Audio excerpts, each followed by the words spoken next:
Are you guys looking forward to some previous year questions of history? If that's the case, then this is a place. Please watch the video till the very end to get the most benefit out of it. Hello everybody, मेरा नाम है आकाश and welcome to your own YouTube channel जिसका नाम है सारा आकाश.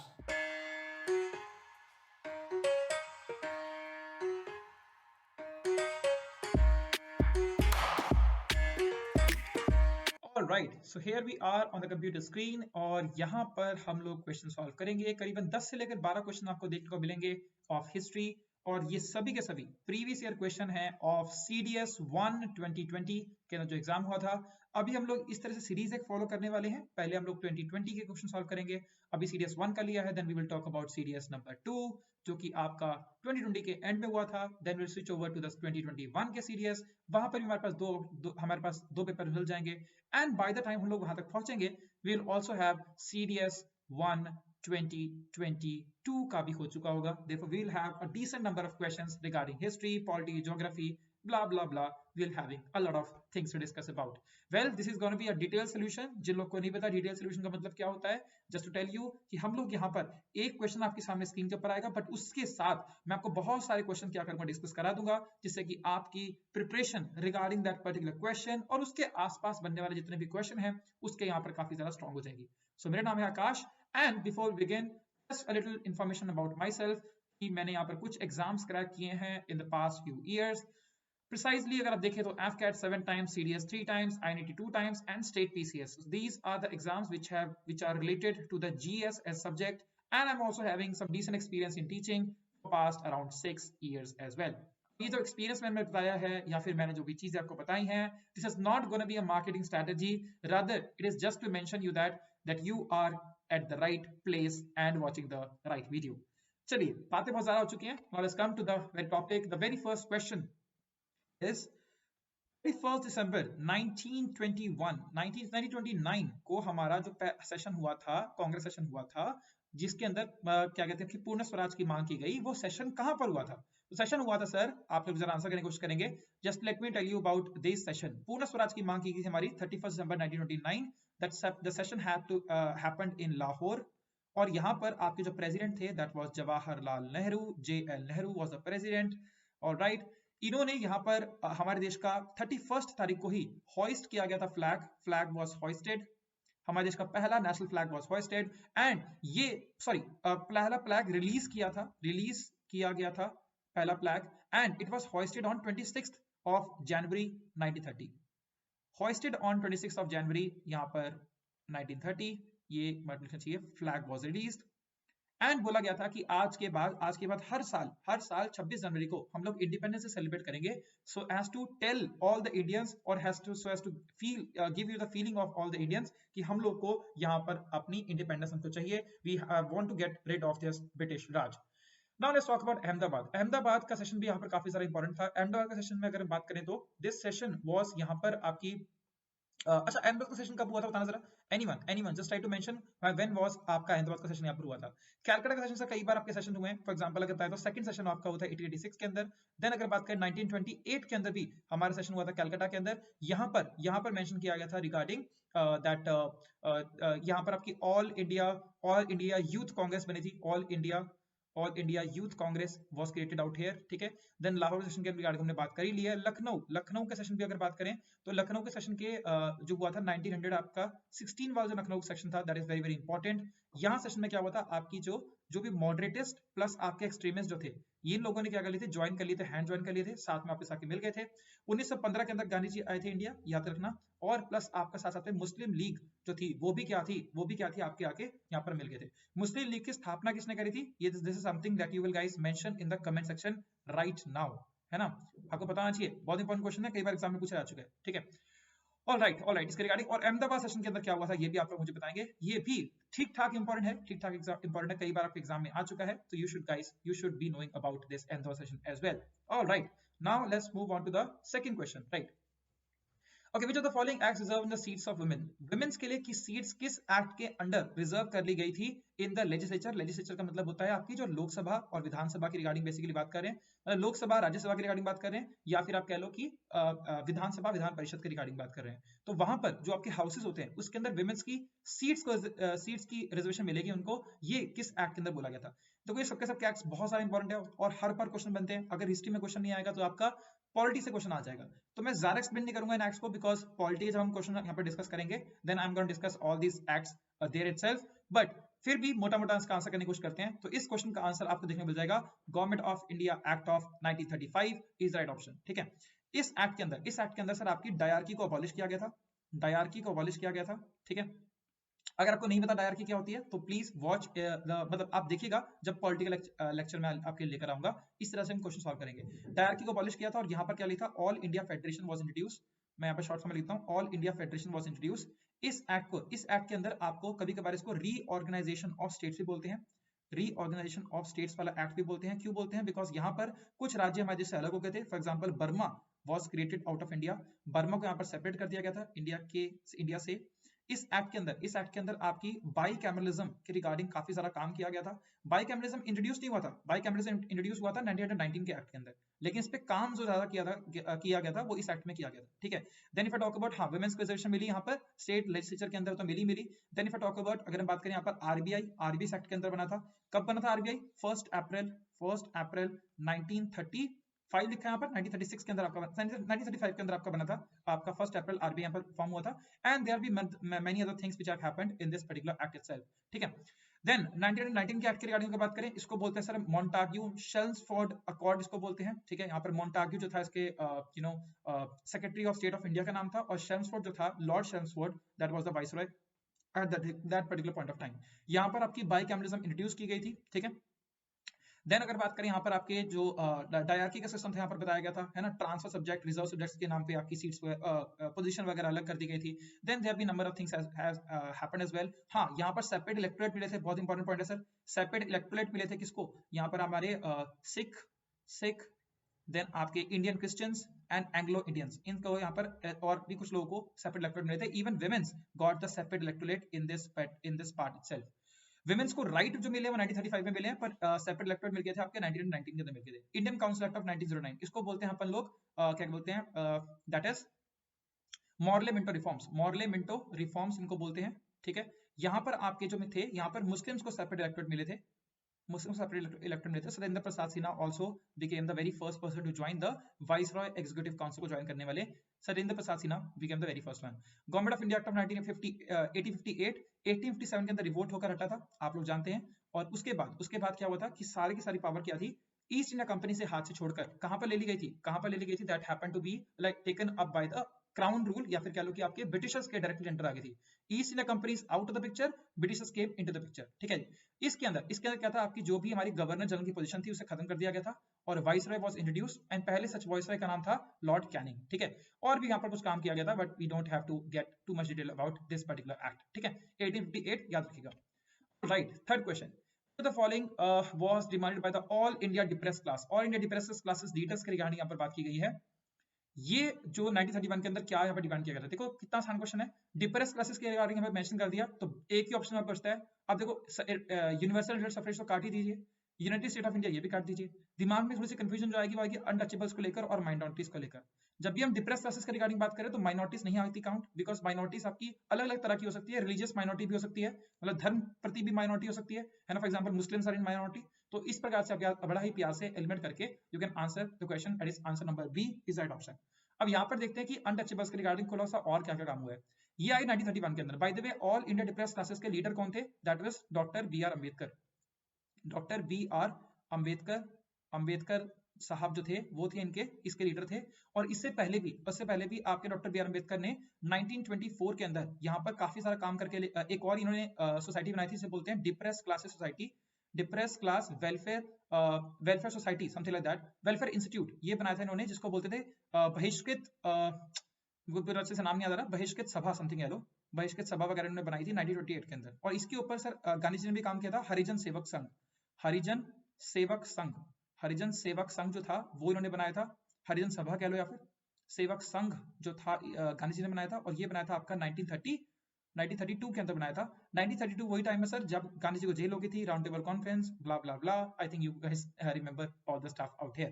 तो ये आपके गांधी जी द्वारा बनाई गई थी हरिजन सेवक संघ। ठीक है, दो मेजर काम किए, बाकी सर और भी बहुत सारे लोगों ने काम किया था, बट फिलहाल इतना याद रख लेते हैं। ठीक है, okay. Bye the way, question का आंसर आप लोग मुझे और देंगे। यूनिवर्सल एडल्ट सफरेज कि हर कोई यहाँ पर वोट कर सकता है, ये जो अधिकार है ये किस नंबर आर्टिकल के अंदर मेंशन किया हुआ है?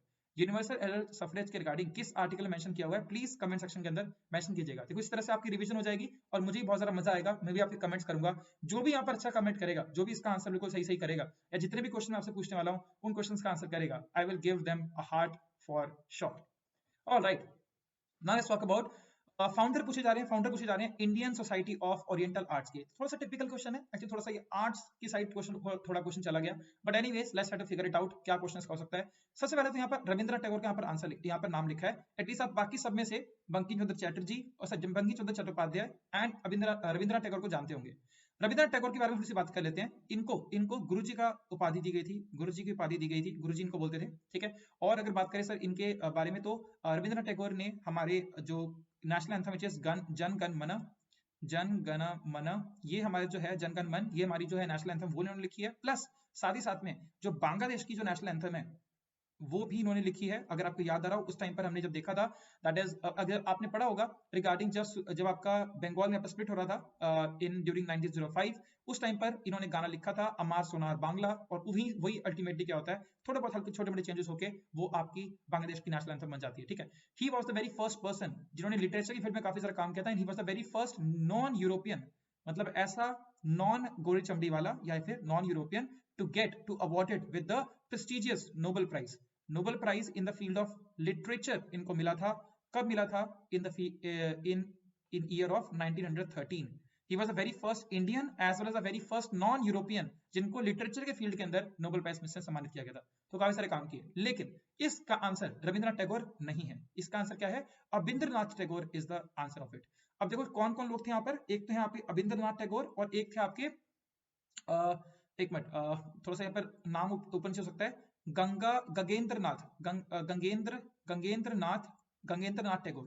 तो गंगेंद्रनाथ टैगोर एंड आपके अबिंद्रनाथ टैगोर, इन दोनों ने मिलकर क्या करी थी, आपकी Indian Society of Oriental arts यहाँ पर स्टार्ट की थी। यहाँ पर आपकी पेंटिंग्स हो गई, आपका कल्चर हो गया, मतलब प्रिसाइजली पेंटिंग्स के रिगार्डिंग बात करेंगे, पेंटिंग्स हो गई, कल्चर हो गया। देन अगर बात करें यहाँ पर आपके कुछ बुक्स वगैरह हो गई, सबके सब क्या करते थे, आपका ऑक्शन वगैरह करते थे, यहाँ पर एकदम फेयर वेयर ऑर्गेनाइज कराते थे। और इस सब चीज को देखकर स्पेशली जो ब्रिटिशर्स थे वो भी काफी ज्यादा इससे इंस्पायर थे, उन्होंने काफी ज्यादा फंडिंग वगैरह भी करी थी। और ये कहाँ पर होगी? ऑफकोर्स कलकत्ता के अंदर ही आपकी एसोसिएट होगी। Indian Society of Oriental Arts was situated in the Calcutta, ऐसे करके काम किया था। Even Rabindranath Tagore was also a very good painter as well, he was also very good painter, ये भी याद रखिएगा। ठीक है, तो बाकी तो छोड़ सकते हो। Anyways, let's move out to the fifth question. Among the following sultans succeeded in the finally breaking and destroying the power of तुराकन ए चिलांगनी। ये सिंपल सी बात है यार, ये चलगरी की रिगार्डिंग बात कर रहा है, which is also known as Chalisa. Chalisa बोलते हैं, फिर ग्रुप ऑफ 40 पीपल, 40 लोगों का समूह होता है, इसको चालीसा भी बोलते हैं शॉर्ट फॉर्म के अंदर। तो कौन सा ऐसा सुल्तान था जिसने चालीसा को यहाँ पर तोड़ दिया? चालीसा को तोड़ दिया। सबसे पहले तो क्वेश्चन दिमाग में आना चाहिए कि चालीसा को बनाया किसने? तो Iltutmish was the person, Iltutmish was the person who created Chalisa. ये कहां से आते थे सर? ये स्लेव डायनेस्टी यानी कि मुमलुक डायनेस्टी से बिलोंग करते थे। स्लेव डायनेस्टी यानी कि मुमलुक डायनेस्टी से बिलोंग करते थे। इनसे पहले जो थे वो यहाँ पर आपके कुतुबुद्दीन ऐबक यहाँ पर रह चुके थे। इनके बेटे आरम शाह को मारकर इल्तुतमिश पावर में बने थे। इल्तुतमिश सर काफी सारे काम किए, इन्होंने एकता सिस्टम इंट्रोड्यूस किया। ठीक है, इन्होंने यहाँ पर coins, Arabic coins, pure Arabic coins निकाले, प्योर अरेबिक कॉइन्स इन्होंने इंट्रोड्यूस करे। किस फॉर्म के अंदर? आपके जीतल और आपका टंका। अब आप लोग मुझे बताएंगे कौन सा सिल्वर कॉइन था और कौन सा गोल्ड, कौन सा आपका कॉपर कॉइन था? ओके, जीतल एंड टंका। देन इन्होंने क्या करा, इनकी बेटी और भी बहुत सारे, इन्होंने 40 चालीसा बनाई। Then if I talk about इनकी बेटी जो की थी Razia Sultan, she became the very first lady या फिर फीमेल सुल्तान। More power to women, right? Female सुल्तान बनी हमारे देश की, हमारी इंडियन हिस्ट्री की। देन इनके बाद सर काफी सारे और भी यहाँ पे लीडर्स वगैरह आते हैं, बहुत सारे लीडर्स यहाँ पर आते हैं। अल्टीमेटली आपके आते हैं बलबन सबसे लास्ट स्ट्रॉन्गेस्ट लीडर जो थे वो आपके बलबन थे। अब बलबन में सर बहुत सारे काम किए। सबसे पहले तो चालीसा को यहाँ पर एलिमिनेट किया because he wants to take control of all the power जो भी चालीसा के पास थी। चालीसा वॉज थोड़ी सी अपने लेवल पर अपना काम कर रही थी, तो इन्होंने यहाँ पर पूरी पावर से छीन ली और खुद क्या उनके सुप्रीम बॉस बन गए। इन्होंने यहाँ पर नवरोज फेस्टिवल की स्टार्टिंग करी, नवरोज फेस्टिवल की स्टार्टिंग करी जो कि जैसे बोलते हैं पर्शियन का न्यू ईयर था, पर्शियन न्यू ईयर जिसको बोलते हैं Navroz festival, Persian new year. इन्होंने जिल ए इलाही जिल ए इलाही का टाइटल रिज्यूम किया, ठीक है। मतलब एक तरह से क्या, जो भगवान की परछाई कह लो, अल्लाह की परछाई ऐसे करके, जिले इलाही, ठीक है, ये वाला टाइटल उन्होंने रिज्यूम किया। Then if I talk about क्या कहते हैं, इन्होंने बोला कि kissing the feet of monarch, kissing the feet of monarch, kissing the feet of monarch, इन्होंने ये भी स्टार्ट किया। मतलब जो भी आएगा वो एक तरह से आदर, एक तरह से इज्जत के तौर पर जो भी होगा सम्राट के आकर पैच होएगा, इस तरह से। तो बलबन ने सर काफी सारे काम किए। ऑफ कोर्स यहाँ पर चलगनी को इन्होंने ब्रेक किया था सारी सारी पावर खुद में लेने के लिए। इसके बाद सर इनके पुत्र आए और उसके बाद उनके खुद के पोते आए, लेकिन सर ज्यादा स्ट्रॉन्ग नहीं था, उसके बाद पूरा शासन गिर गया। फिर इसके बाद क्या आता है, आपका खिलजी का शासन आता है। देन आपके आएंगे आपके, उसके बाद आपका तुगलक का शासन आता है। इस प्रकार से आपका आगे शासन चलता रहता है, ठीक है। तो याद रखिएगा Balban is right option for this particular question. एक क्वेश्चन आपका और दिमाग में आता रहता है, काफी बार पूछते हैं वो कि क्या कहते हैं आपकी कुतुब मीनार किसने बनाई? कुतुब मीनार, कुतुब मीनार वो किसने बनवाई? देखो बनवाई थी किसने? Qutbuddin Aibak, the very first leader of sultan of slave dynasty. Qutbuddin Aibak ने इसे स्टार्ट करवाया था, ठीक है। इस पे काम इल्तुतमिश ने फिर से करवाया, इल्तुतमिश इसको पूरा का पूरा करवाया। लाइक स्टार्ट किसने किया था? कुतुबुद्दीन ऐबक से स्टार्ट किया था और कुतुबुद्दीन बख्तियार काकी के नाम पर स्टार्ट किया था, जो कि सूफी सेंट थे। इल्तुतमिश ने इसका काम पूरा करवाया और उसके बाद जाकर मोहम्मद बिन तुगलक, जहां पर नाम लिखा हुआ आपका, इन्होंने, इनके टाइम पर क्या हुआ था आपका, इसका मतलब आई वुड से कि इसको रिफाइन किया गया था। इसको यहाँ पर सॉरी इनके टाइम पर नहीं, सॉरी इनके बाद आए थे फिरोज शाह तुगलक, फिरोज शाह तुगलक। इनके टाइम पर क्या था, इनके टाइम पर क्या था, इसको यहाँ पर क्या कहते हैं, इसको वापस रेनोवेट करवाया गया था। जो बीच में खराबी वगैरह होगी थी, इनको यहाँ पर चमकाया गया था, फिर से यहाँ पर काम हुआ था, ठीक है। याद रखिएगा, वेरी वेरी इंपॉर्टेंट है। ऑलराइट, इल्तुतमिश के टाइम पर आपके मंगोल्स ने अटैक किया था, याद रखना। बिल्कुल देखो नेक्स्ट क्वेश्चन मंगोल्स के ऊपर ही आ गया। मंगोल्स, तो मंगोल्स किस, which of the following Mongol leader ने यहाँ पर did not, remember that, did not cross Indus to attack India? किस मंगोल लीडर ने ऐसा बोला था कि भैया मैं यहाँ पर इंडस को, इंडस यानी कि सिंध नदी को, मैं यहाँ पर वैदिक नाम है सिंध नदी का इंडस, तो ये मैं क्रॉस नहीं करूंगा टू अटैक इंडिया, क्रॉस नहीं करूंगा। एग्जाम्पल याद रखिएगा, देखो शायद आपने बाकी सबके नाम इतने नाम भी सुने हो। सबसे popular leader is Changez Khan. Changez Khan ने बिल्कुल यहाँ पर बोला, चंगेज खान को कभी जी से भी लिखते हैं, चंगेज खान भी लिख देते हैं, बात सेम ही है। Changez Khan, Gangez Khan, whatever the case is there, नाम बिल्कुल सेम है। अब पहली बात तो सर याद रखना, ये ऐसा क्यों बोला था? बिकॉज चाइना के अंदर क्या हो चुका था, रिबेलियन स्टार्ट हो चुका था। चाइनीज के अंदर चाइनीज लोगों ने क्या करता, रिबेल करना शुरू कर दिया था। तो वहां पर कंडीशन खराब हो जाती है अगर इंडिया के ऊपर अटैक करने में लग जाते हैं। That was the case. दूसरी बात, एक तो रीजन ये हो गया। सेकंड नंबर रीजन था, इनका मानना ये था कि यार मुझे कुछ ज्यादा चाहिए नहीं, बिकॉज इस टाइम पर क्या हो चुका था, इल्तुतमिश वगैरह was out of the picture और यहाँ पर आपके जलालुद्दीन खिलजी आ चुके थे। जलालुद्दीन खिलजी आपके आ चुके थे पावर के अंदर। इनका मानना यह था कि जलालुद्दीन खिलजी वैसे ही बहुत ज्यादा वीक है, इसको जीत कर मैं क्या ही कर लूंगा, ठीक है। अब क्वेश्चन आपके दिमाग में आएगा, जलालुद्दीन खिलजी वाला इफेक्टर हो गया। देन आपका एक क्वेश्चन आपके दिमाग में आएगा कि सर इंडिया के अंदर तो बहुत सारा धन था, तो अगर इतना आसान था इंडिया को जीत पाना तो क्यों नहीं किया?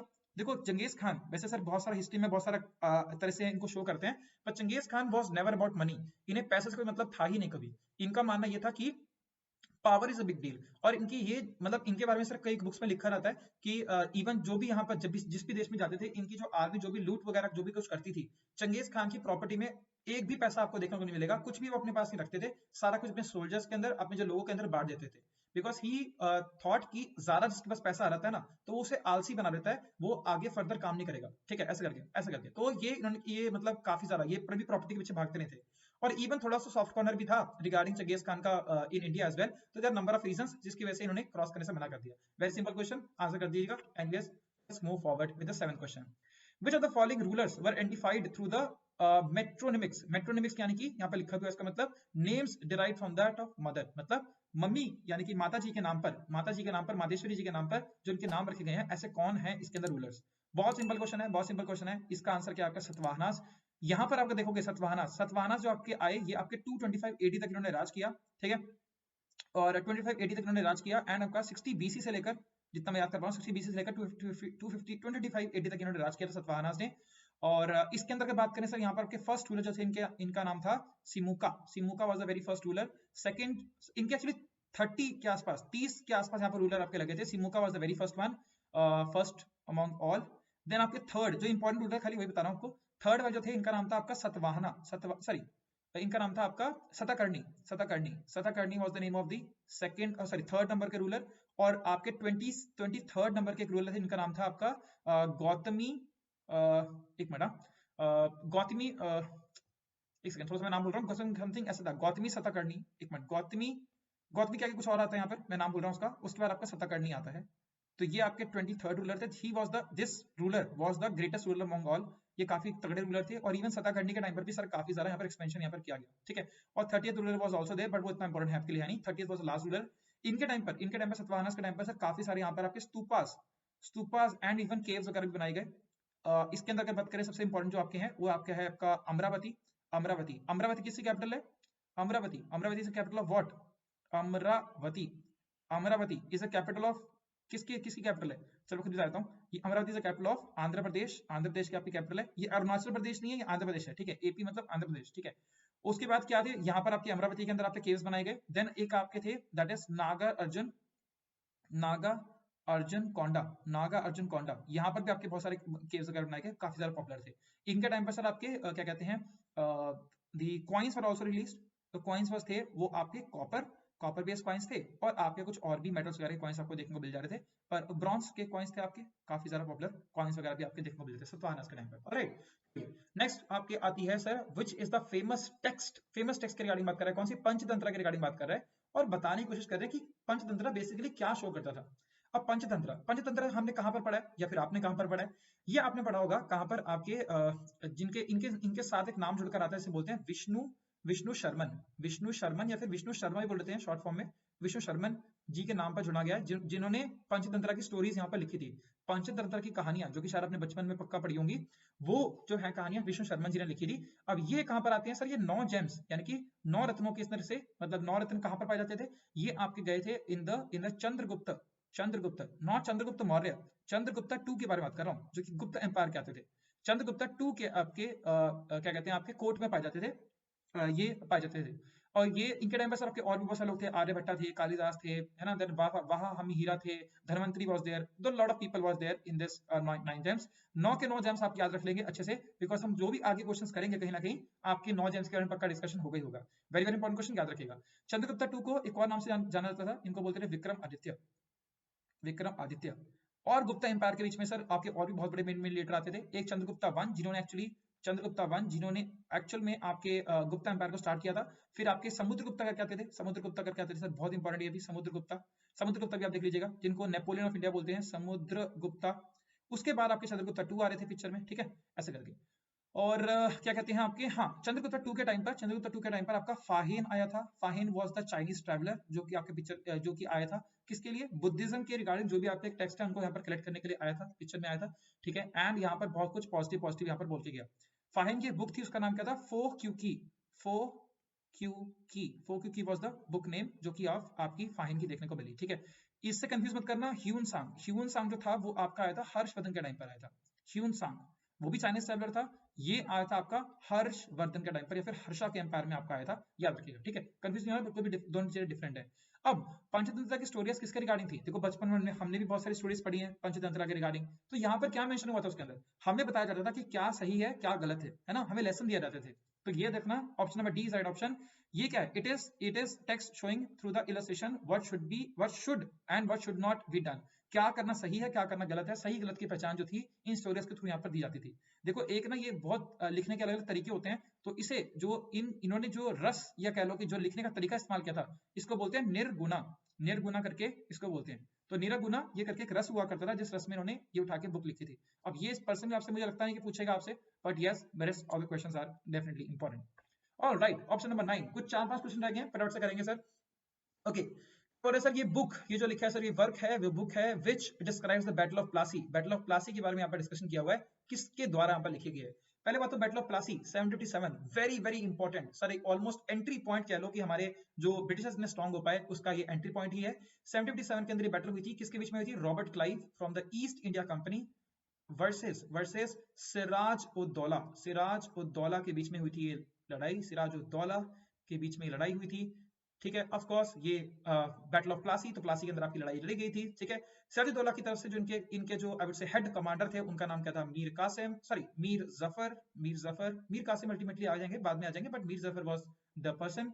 मीर जफर यहाँ पर इनके हेड थे, अब मीर जफर ने अल्टीमेटली क्या दे दिया, धोखा दे दिया, अदरवाइज देयर वाज ऑल, मतलब ये पक्का श्योर था, बिकॉज ऑलमोस्ट 2 से 3 गुनी ज्यादा आर्मी थी सिराजुद्दौला के पास, who was the nawab of Bengal. Ultimately इन्होंने धोखा दे दिया and he betrayed it, therefore जाके मिल गया रॉबर्ट क्लाइव को, और रॉबर्ट क्लाइव यहाँ पे बैटल जीत गए। और इसके बाद काफी ज्यादा पूरी की पूरी मतलब कहानी बदल गई थी। 1757 के अंदर ही जो फ्रेंच, जो कि ईस्ट इंडिया कंपनी के काफी ज्यादा आपके अपोजिशन में खड़े थे, इनको ईस्ट इंडिया कंपनी ने मार भगाया under the battle of Wendy wash. Under the battle of Wendy wash इनको हरा दिया, इनको बाहर कर दिया। एंड उसके बाद ये फर्दर आपकी कलकत्ता के ऊपर राइट्स, पूरे के पूरे राइट्स पाने के लिए, दीवानी राइट्स पाने के लिए, इस बार फिर अल्टीमेटली एक और बैटल होती है जिसको बोलते हैं 1764 के अंदर, जिस is known as battle of Buxar. Buxar की लड़ाई 1764 के अंदर आपको देखने को मिलेगी। This was the most decisive battle, and इसके बाद आपकी कहानी समाप्त हो जाती है। किसने लिखी सर, ये किसने लिखी? ये लिखी सर आपकी गुलाम हुसैन ने लिखी। अब गुलाम हुसैन जी कौन थे? गुलाम हुसैन खान इनका पूरा नाम था। और ये जो थे गुलाम हुसैन खान, ये एक्चुअल में ये पोएट होते थे, ये आपके राइटर थे। किसके कहां पर पाए जाते थे? ये आपके नादिर शाह के एम्पायर में पाए जाते थे। उसके बाद जब नादिर शाह यहाँ पे लूट वगैरह करके चले गए देश को, उसके बाद चला गया देश को, तो उसके बाद आके ये आगे थे अलीवर्दी खान के एम्पायर में, मतलब अलीवर्दी खान के कोर्ट में आ गए थे। अब अलीवर्दी खान के पोते ही जो कौन थे, सिराजुद्दौला थे, तो इनके अल्टीमेटली इनसे संपर्क यहाँ पर रख गया, ऐसे करके। यहाँ पर एक राम मोहन रॉय के बारे में मेंशन है। If I am considering it to be Raja Ram Mohan Roy, अगर राजा राम मोहन रॉय के बारे में अगर बात करें तो सर वो कौन है? इनको बोलते हैं father of Indian renaissance, father of Indian renaissance इनको बोलते हैं, इंडियन रेनेसांस इनको बोलते हैं, ठीक है। और इन्होंने 1828 के अंदर क्या स्टार्ट किया था? इन्होंने स्टार्ट किया आपका दैट इज ब्रह्मो समाज। ब्रह्मो समाज इन्होंने स्टार्ट किया था। ब्रह्मो समाज, आत्मीय सभा, या फिर आपका कह लो कि ब्रह्मो सभा, जो भी आप नेम रख चाहो यहाँ पर रख सकते हो, सबके सब सेम नाम है, ठीक है। ये आपने स्टार्ट किया था। और 1828 के अंदर इन्होंने काफी सारा काम किया, किसके लिए? सती अबॉलिशन। वो जो विडो वाली बात है वो है आपकी ईश्वर विद्यासागर है। सो सती अबॉलिशन के ऊपर काफी सारा काम किया, और अल्टीमेटली आपका 1829 के अंदर हमारे देश के अंदर सती अबॉलिशमेंट एक्ट भी पास हो गया था। सती अबॉलिशमेंट एक्ट यहाँ पर पास हो गया था अंडर द किसके अंदर, किसके द्वारा यहाँ पर पास किया गया था? Lord William Bentinck. So Lord William Bentinck, जिन्होंने हमारे देश में इंग्लिश वगैरह को भी काफी ज्यादा फैलाया है, लॉर्ड विलियम बेंटिक के द्वारा यहाँ पर आपका आ गया था, ये पास कर दिया गया था 1829 के अंदर, ठीक है, ऐसा करके। और विडो रीमैरिज एक्ट किसने किया था? दैट उसके ऊपर काम किया था ईश्वर चंद्र विद्यासागर जी ने काम किया था। वेरी वेरी इंपॉर्टेंट, याद रखिएगा। ऑलराइट, ओके, ये तो बिल्कुल थोड़ा सा डिफरेंट सा क्वेश्चन है, ये थोड़ा अजीब सा क्वेश्चन है, but yes let's try to see that. बोला कि रशियन डिजाइन जो है वो आपके काफी सारा खतरा है, एन इमीनिएंट पीरियल का मतलब क्या होता है? खतरा है ना, जो आपका रिस्क बन सकता है to the security, risk to the security and the tranquility यानी कि खतरा, सिंपल सी बात है, मतलब शांति, सॉरी ट्रैंक्विलिटी का मतलब होता है पीस यानी कि शांति, और पीरियड का मतलब होता है खतरा है शांति के खिलाफ का खतरा है of the Indian empire in 1836। यहाँ पर पहली बार समझो कि इंडियन एम्पायर की रिगार्डिंग बात हो रही है। इसका मतलब क्या है? इंडियन एम्पायर का मतलब यहाँ पर ब्रिटिश एम्पायर की रिगार्डिंग बात हो रही है। तो बेसिकली रशिया जो है रशिया के डिजाइन वगैरह जो वो खतरा है ब्रिटिश एम्पायर के लिए, वो ब्रिटिश एम्पायर जो कि इंडिया के अंदर सिचुएटेड था, ऐसा बोला गया 1836 के अंदर। 1836 मतलब ऑफ कोर्स ब्रिटिश पिक्चर के अंदर आपके आते हैं। ये पर्सनली थोड़ा सा टफ क्वेश्चन है, थोड़ा सा ऐसा क्वेश्चन है जो कि आपने शायद ना कभी पढ़ा हो, but anyways I am there to tell you. तो ये कहानी ये किसने कहा? देखो, ये कहा लॉर्ड ऑकलैंड ने कहा। अब ये लॉर्ड ऑकलैंड क्या हमारे इंडियन हिस्ट्री में कोई डायरेक्टली रिलेशनशिप रखते हैं? जी नहीं। हमारे अगर बात करें तो इंडिया के अंदर, ब्रिटिश इंडिया के अंदर इन्होंने कभी ऐसा सर्व नहीं किया। ये कुछ ऐसी छोटी मोटी पोजीशंस के ऊपर रहे हैं, पर इन्होंने सर्व नहीं किया एज अ लॉर्ड या फिर आपके वाइसरॉय की तरह यहाँ पर सर्व नहीं किया। ये जो थे ये आपके हाउस ऑफ कॉमन्स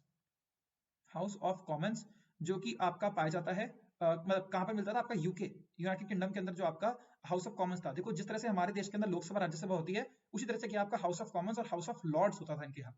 मतलब House of Lords is the आपकी राज्यसभा और ये House of Commons is the Lok Sabha. ये उसके मेंबर हुआ करते थे। उन्होंने काफी सारा उसके अंदर वहां पर मतलब काम किया, और वहां पे मतलब उन्होंने कुछ स्टेटमेंट्स वगैरह पास करी थी regarding with regard to India, ठीक है। खैर, हमें इतना ज्यादा दिमाग नहीं रखना, बस लॉर्ड ऑकलैंड आप याद रख लीजिए। अगर आपको क्वेश्चन आएगा तो यही आएगा, बस ज्यादा कुछ नहीं आएगा।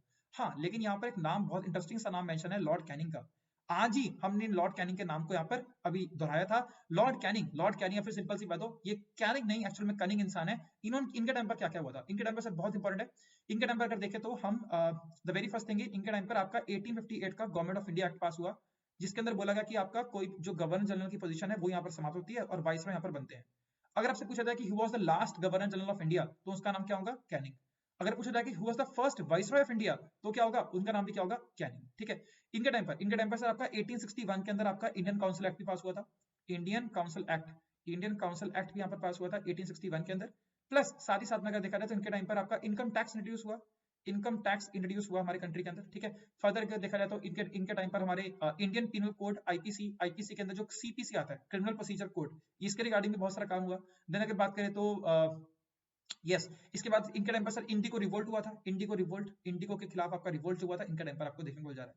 तो ये कुछ आपके पॉइंट्स हैं, बाकी सर और भी कुछ बहुत सारे पॉइंट्स होंगे, बट इतने पॉइंट्स आपको याद रखने हैं। Alright, now let's move forward the 10th question. कुछ आई थिंक 2 क्वेश्चन रह गए हैं, सो प्लीज मैं एंथुसियाज्म थोड़ा सा हाई, एंड अगर आपको अच्छा लग रहा हो तो प्लीज लाइक कीजिए वीडियो को, शेयर कर दीजिए अपने दोस्तों के साथ आफ्टर वॉचिंग दिस वीडियो, है ना। पहले पूरी वीडियो देख लो फिर आप जाकर शेयर कर दीजिएगा, एंड ऑल्सो सब्सक्राइब कर लीजिएगा चैनल को, वो तो आप अभी कर सकते हो। यहाँ पर आप देखें तो यहाँ पर आपको एक इमेज दिख रही होगी, आप उसे सब्सक्राइब कर सकते हो, या फिर आप वैसे भी सब्सक्राइब कर सकते हो चैनल को, ठीक है जी। By the way just to tell you, आपको जो पीडीएफ है, जो इसकी पीडीएफ है विद ऑल द आंसर्स, वो आपको मिल जाएगी टेलीग्राम चैनल के ऊपर, तो टेलीग्राम चैनल ज्वाइन जरूर कर लीजिएगा। आपको लिंक आपको पिंड कमेंट में दिख जाएगा, या फिर आपका डिस्क्रिप्शन में आपको लिंक देखने को मिल जाएगा, ठीक है। ऑल राइट पहले देखते हैं सर, तत्वबोधिनी सभा वाज एस्टैब्लिश्ड बाय। यार ये क्वेश्चन बहुत ही सारा इंटरेस्टिंग, बहुत सारा सिंपल सा क्वेश्चन है, पर यहाँ के जो ऑप्शंस है ना वो भी बड़े इंटरेस्टिंग से हैं, बिकॉज यहाँ पर कुछ ऑप्शंस गलत दिए हुए हैं, और ऑफ कोर्स ऑप्शन गलत होंगे तभी तो आंसर नहीं होगा, बट कोई ऑप्शन वैसे भी फ्रेमिंग में भी गलत है। फॉर एग्जाम्पल देखा जाए तो यहाँ पर केशव चंद्र सेन ने 1857 में कुछ किया नहीं था। केशव चंद्र सेन ने 18 if I talk about Keshav Chandra Sen के बारे में लिखते चलो, हमको पूरा सीरीज ही बताता हूँ आपको, हाँ। तो सबसे पहले आपके यहाँ पर तत्वबोधिनी सभा बोल रहे हैं ना, ओके।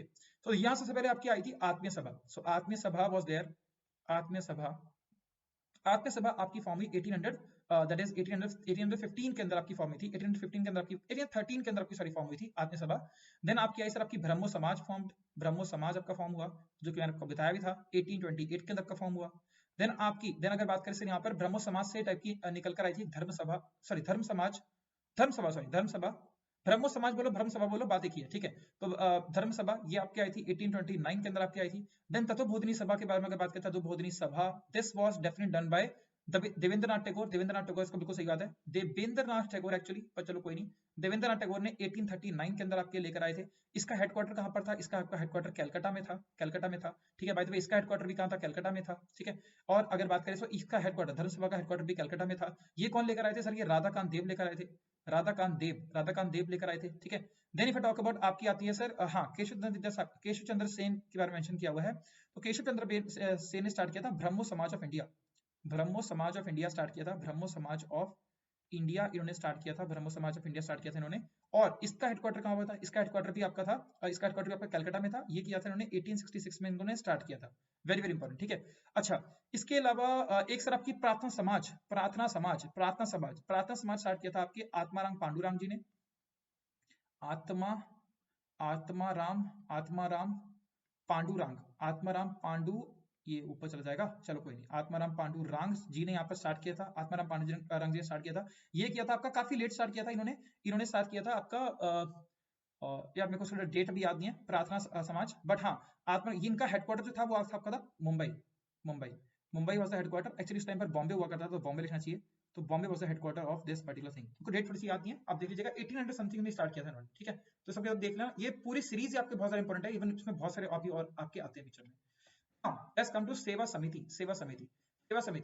जो आपकी हुई थी एस्टैब्लिश, ये हुई थी एट इलाहाबाद, इलाहाबाद में आपकी एस्टैब्लिश हुई थी। ये एक थोड़ी सी लाइट, ऑलराइट, हु फाउंडेड सेवा समिति रहने देते हैं मूवी बढ़ रही है, ओके। हु फाउंडेड सेवा समिति एट इलाहाबाद इन 1940 में सेवा समिति किसने फाउंड की थी? तो ये जो थे वो आपके हृदयनाथ कुंजरू थे, जो कि इवेंचुअली ये लोग खुद काम करते थे किसके अंदर? Servants of All India society, servants of All India society में काम करते थे, servants of All India society में ये पहले खुद काम किया करते थे, बाद में उन्होंने खुद की ये आपकी जो कह लो कि सेवा समिति इन्होंने बना दी। अब ये जो थी ये आपकी किसने? ये 1905 में बनाई गई थी, by whom? By none other than the Gopal Krishna Gokhale द्वारा यहाँ पर बनाई गई थी, Servants of All India Society. इसके अंदर ये हृदयनाथ कुंजरू काम करते थे, और बाद में उन्होंने 1914 के अंदर आपकी सेवा समिति खुद बना दी, ठीक है, इलाहाबाद के अंदर। ऑलराइट, गोपाल कृष्ण गोखले के बारे में बात करते हो sir, he was the political adviser of Gandhi ji, political adviser या फिर पॉलिटिकल गुरु ऑफ गांधी जी थे, political adviser of Gandhi ji. और गांधी जी इंडिया कब आए? एनीवन? 1915 के अंदर, 1915 के अंदर आपके 1915 के अंदर आपके गांधी जी यहाँ पर इंडिया के अंदर आ गए थे। और फिर बोला गया कि गोपाल कृष्ण गोखले द्वारा इनको सजेशन दिया गया था कि एक साल पूरे के पूरे इंडिया घूमो। और फिर उस टाइम पर गांधी जी ने मेंशन किया था that India is not India cities but India real India resides in the villages, यानी गांव में रहता है। सो विद दिस मेरे ख्याल से एक क्वेश्चन और रह गया, सॉरी एक क्वेश्चन और रह गया, ये भी देख लेते हैं से। Hunter commission, I think this is the last question. Hunter commission 1892 में जो एस्टैब्लिश हुई, उसका बेसिकली काम क्या था? Appointed to survey the state of education in India. Education के बारे में खुद ही बात कर रहा है, बिल्कुल सही बोल रहा है, एजुकेशन के बारे में बात कर रहा है, पर एजुकेशन के बारे में क्या बात कर रही थी? देखो पहली बात तो आपको लगेगा कि क्वेश्चन गलत पूछा है, क्योंकि हंटर कमीशन तो हमने कहीं और से पढ़ी है। देखो समझो, दो हंटर कमीशन यहाँ पर आई थी। हंटर कमीशन आपकी दो बनी थी। एक तो आपकी बनी है हंटर कमीशन इन 1882, ये विलियम हंटर द्वारा बनाई, सॉरी विलियम हंटर की लीडरशिप में ये वाली हंटर कमीशन बनाई गई थी, इसलिए इसका नाम हंटर कमीशन रखा गया। और ये जो थी, ये आपकी एजुकेशन सिस्टम के रिगार्डिंग बात करती थी इंडिया के अंदर। एजुकेशन सिस्टम के रिगार्डिंग यहाँ पर बात की जाती थी। यहाँ पर बोला सर, बहुत सी चीजें बोली कि इंडिया का जो एजुकेशन सिस्टम है वो उस पे प्राइमरी एजुकेशन पे फोकस करना चाहिए, साथ साथ में कॉलेजेस वगैरह भी बनाने चाहिए, सेकेंडरी एजुकेशन पे भी फोकस करना है, पर major focus has to be on primary education. Plus यहाँ पर ये बोला गया कि जो भी लिटरेट लोग हैं, जो कि पढ़े लिखे लोग हैं, इन लोगों को पहले यहाँ पर क्या दिया, प्रेफरेंस दी जाए इन सर्विंग द ब्रिटिश, मतलब जो भी ब्रिटिश यहाँ पर ऑफिस हैं उसके अंदर काम करने के लिए इनको यहाँ पर नौकरी वगैरह दी जाए। इससे क्या होगा, लोग आगे और फील करेंगे, मतलब कि हमको नौकरी मिल रही है, तो वो लोग पढ़ना और शुरू करेंगे। इस प्रकार से बहुत सी चीजें बात की गई। यहाँ पर बोला गया कि जो भी आपकी क्या बोलते हैं उसको, जो भी आपकी मिशनरी जो एजुकेशन होते हैं, मिशनरीज जो होते हैं, यानी कि जो आपके जो गुरु लोग हो गए वो अपना ज्ञान मान देते हैं सर, उसको यहाँ पर अबॉलिश करने की बात की, इस प्रकार से हम बात की गई थी। और दूसरी जो आपकी आई थी वो आई थी आपकी 1920 के अंदर। ये सबके सब आप लोग जानते ही हो। 1919 में बहुत ही ज्यादा मतलब दर्दनाक एक तरह से कह लो कि मतलब हत्याकांड हुआ था, जिसको बोलते हैं अपन लोग, that is called as the Jallianwala Bagh incident. बहुत मैसेकर था यार, मैसेकर था, मतलब बिल्कुल, मतलब बहुत निहत्थे लोगों को बहुत ज्यादा बुरे से मारा गया था यहाँ पर। और इसके रिगार्डिंग स्टडी करने के लिए, या फिर कह लो कि इसके रिगार्डिंग चर्चा वगैरह करने के लिए 1920 के अंदर बनाई गई थी वाली, तो क्या कहते हैं, आपकी कमीशन बनाई गई थी। और यहाँ पर आपका बोला गया था कि भैया हम लोग देखेंगे कि क्या जनरल डायर की गलती थी भी कि नहीं थी, और बाद में ये उनको मतलब पास कर देते हैं कि भैया उनकी गलती नहीं थी, something like that. Of course है ना, ये लोग है तो इतने करेंगे ना, बाकी हाँ नुकसान हमारा हुआ है, हम लोग को पता है कितना बुरा हाल यहाँ पर हुआ था। एनीवेज, तो ये इसका बिल्कुल देखेंगे तो यस देखो मैंने बताया था with greater emphasis on primary education के ऊपर काफी सारा एम्फोसिस होगा, with C is the right option, ये आपको देखने को मिलेगा। तो विद दिस आपका सारा आज की कहानी होती है खत्म। This was the very few questions of the CDS 121, जो कि सभी के सभी एग्जाम्स में आपको काम आने वाले हैं, SSC UPSC whatever the exams are there. और जो भी मैंने क्वेश्चन आपके साथ डिस्कस किए हैं, ये भी आपको बहुत ज्यादा काम आने वाले हैं किसी भी एग्जाम में अगर आप बैठेंगे तो, ठीक है। तो अगर आपको कोई भी क्वेश्चंस हो, कोई भी सजेशंस हो, कोई भी डाउट्स हो, whatever the case is there, please feel free to mention in the comment section. would really love to know, because this is the very first video, therefore I want कि आप लोगों का किस तरह से रिस्पॉन्स आता है। अगर आप लोगों को कोई भी दिक्कत परेशानी आए तो प्लीज मेंशन मी, तो मैं आपका डेफिनेटली रिप्लाई करूंगा। और कोई मिस्टेक होगी तो भी आप मेंशन कीजिएगा। नहीं, अगर आपको अच्छा लगा हो तो please mention as well, because अच्छा ही पढ़ के और कॉन्फिडेंस आएगा, therefore I will also bring up with a lot of more content as well। तो thank you so much, and if you want, देखो लिंक आपको डिस्क्रिप्शन में मिला हुआ है, टेलीग्राम चैनल ज्वाइन करिएगा, वहां पर आपको इसकी PDF with all the answers मिल जाएगी। और इवन ये तो खाली हिस्ट्री के क्वेश्चंस है, मैं आपको एंटायर पेपर प्रोवाइड कर दूंगा, जो कि आप अपने लेवल पर सोल्व कर सकते हो। और फिर in the next class we also gonna be solving science pick up करेंगे, फिर हम और यहाँ पर क्वेश्चंस पिकअप करेंगे। Thank you so much and will see you in the next class. और हमेशा की तरह, जैसा कि आप जानते ही हो, जय Hind. Are we going to set this parade ground on fire? Yes, sir! Out the George! Out the George! Out the goddamn George!